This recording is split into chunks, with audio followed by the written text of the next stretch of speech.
Siamo con Omar Delisos, bomber di questo CUS, protagonista di prima categoria. Omar, innanzitutto prima domanda, come mai hai deciso di scendere di categoria, di sposare questo progetto? Diciamo che innanzitutto buonasera. Ho deciso di sposare questo progetto perché ci sono buoni presupposti lì al CUS, hanno un gran progetto per far crescere il settore giovanile e vogliono portare questa squadra in promozione. Tra l'altro siamo arrivati 6-7 persone sia dalla Tedo sia da varie squadre per reintegrare un gran gruppo che c'era già dall'anno scorso e cercheremo di arrivare a questo obiettivo. Adesso mancano 7 giornate, domenica abbiamo lo scontro diretto con l'ottavo, speriamo di far bene e andare a più 12.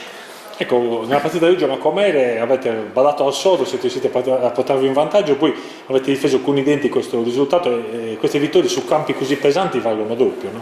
E diciamo che oggi non era molto facile giocare, soprattutto per noi che giochiamo la palla e abbiamo un gran gioco. E purtroppo ci capitano queste partite durante l'anno e dovremo affrontarle, come hai detto tu, proprio con i denti stretti e col coltello fra i denti. E se si vuole vincere il campionato bisogna stare più uniti come abbiamo fatto oggi e portare a casa i 3 punti, perché abbiamo trovato una squadra che si va a salvare e ha giocato proprio alla grande. Siamo stati bravi noi a difenderci.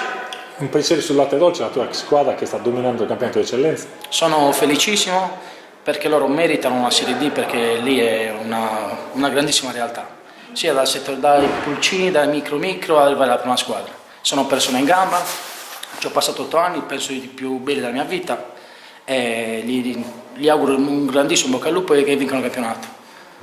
Un messaggio ai compagni per lo scontro diretto di domenica? Ma niente, noi andremo a giocare la partita tranquillamente come facciamo sempre, poi vediamo cosa succede. E passate l'esame, no? Esatto. Per il massimo dei voti. Speriamo bene.